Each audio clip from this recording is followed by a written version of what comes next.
Hello and welcome to World Talks on TVP World with me, Ashim Kumar. The Munich Security Conference is underway, and at the center of the discussions are Ukraine's future, NATO's role, and Trump's proposed peace talks with Putin and Zelenskyy. With high-level meetings set to take place, including US Vice President J.D. Vance's talks with Zelenskyy, what can Ukraine and Europe expect? Joining us from Munich is Oleksiy Goncharenko, Ukrainian MP from European Solidarity, to share thoughts on the negotiations and Ukraine's next steps. Oleksiy, welcome back to TVP World, and thanks for taking the time. Thank you for the invitation. As always, a pleasure. Now, you are in Munich now. What's the atmosphere like there? What are you seeing? Who's talking with whom? What's the main thrust of conversations? The conference starts today, so it's quite early to say, but in Munich, everybody speaks with everybody. The main thing, as you told, is Russian war aggression against Ukraine. And the negotiations which has started last days with the phone call of President Trump to Putin, and definitely that's the main topic. And the comments of President Trump speaking about closer cooperation with Putin and all this stuff, all this is giving us a lot of concerns about what will be next, what will be the role of the United States. Are United States still a reliable partner and ally for Europe? That's a big question that we want to find answers here in Munich. And that will be the main areas of conversation. Understood. So I think, as you say, it's likely to be the main area, probably almost certain to be the main area of conversation. Is that what you expect President Zelenskyy and J.D. Vance to be discussing when they meet? Yeah, they will definitely discuss the negotiations and way to peace. And we are absolutely eager, we Ukrainians, we want peace as soon as possible. We're dying every day. And nobody else in the world wants peace as strongly as we want. But it should be real peace, not a ceasefire. That means that we're interested in strong security guarantees. Unfortunately, comments of new Secretary of Defense of the United States, Mr. Hexed, recently in Brussels, they're not giving us a lot of reasons to be happy, because he said no American troops in Ukraine, no NATO, no this, no that. I really think it's not a good way to continue, because without United States, it will be impossible for us to have a real security on the continent.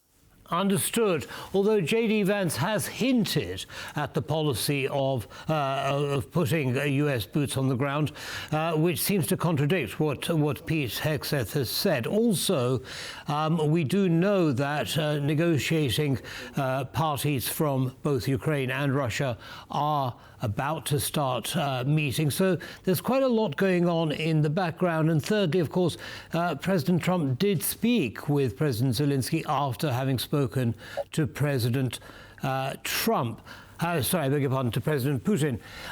So do you think there's more here than actually meets the eye? Definitely there is a lot of this iceberg. It has an underwater part. That's the most interesting, what's happening there. What is the deal they are moving to? And the question is that it can't be the deal about Ukraine and Europe without Ukraine and without Europe. That's something which is absolutely unacceptable and will not work. In general, I think that another topic number one here in Munich is United States involvement in European affairs, and first of all now in Russian war against Ukraine and against the civilized world.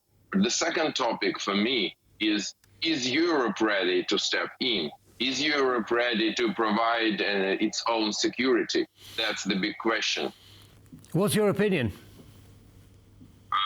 I really don't know, but I think Europe should, because in other case, Europe will just disappear as a player, as a subject, and will be just an object of geopolitics of big guys like they consider themselves.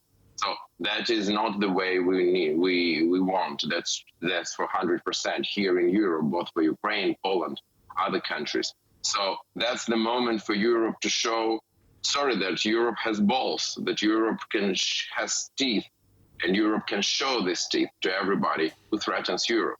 Right. Are you seeing signs? I know the conference hasn't started yet, but as you say, there are conversations already happening. Have you seen signs of a unified approach for Europe to take a bigger role in this war?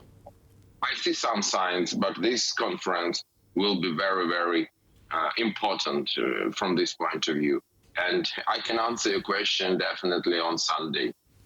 Understood. Well, we certainly will be looking forward to hearing that answer. Now, talking about Russia, now clearly, Putin has been, unsurprisingly perhaps, a little bit reluctant to make any concessions, at least publicly. There seems to be no indication that he is actually taking steps towards a peaceful solution. His economy is on a war footing. I mean, how seriously should we take his statements about wanting a peaceful resolution? Putin doesn't want any peace, that's for sure. But the United States has enough leverages to make him go to negotiations table for real negotiations. But that can be only under pressure from the United States, that's all. Putin doesn't want the peace, and more if even after someday the hostilities in Ukraine will finish. I hope it will be very soon. But Putin will look for another possibilities to attack. He's not gonna stop. He's not gonna take back Russia to peaceful life. And I'm even not sure that he can do this, that it's still possible for him. He's too far away and too deep inside all this revanchism and imperialism. So he will look for another prey. And that's the question, who it will be. Right, well, a sobering thought. Now, Trump and President Zelenskyy have talked about a trade deal with the U.S. Buying rare earth metals and so on from Ukraine, something that President Zelenskyy has offered. He offered the last administration as well, who didn't take advantage of it. Do you think that is going to change the U.S. posture? I mean, they're more likely to want to protect their source of supply of those rare earths, and therefore perhaps do something a little bit more military to protect that. What do you think? We are ready to work together with our partners in rare earth or anything else, and so we are ready. But I think the most important asset of Ukraine, the rarest thing on earth, is human courage. And the real rare earth is the Ukrainian army. This is the biggest asset. And I think Ukraine, we can export rare earth, we can export minerals. And we are ready to do this together with the United States. But the best export which Ukraine can do after hostilities will stop is export of security.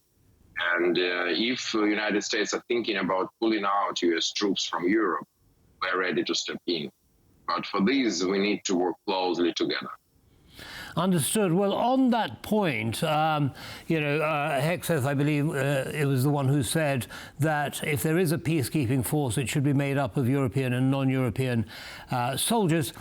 And not U.S. soldiers. Do you think that's a realistic option?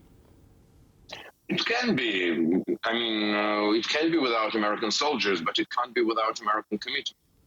So we need the United States to be inside this equation in order it to be really the solution. That's all. So it shouldn't be just American boots on the ground. Can it be without boots on the ground? Yes, but it can't be without American commitment to step in if it will be needed. Understood. American commitment to peace in Ukraine on fair terms. American commitment to NATO and an American commitment to moving things forward. Well, we look forward very much, Oleksiy, to hearing what happens at the conference over the next few days. Thank you for sharing your insights. Have a good day, sir. Bye-bye. And that's all from us in this episode of World Talks. Goodbye.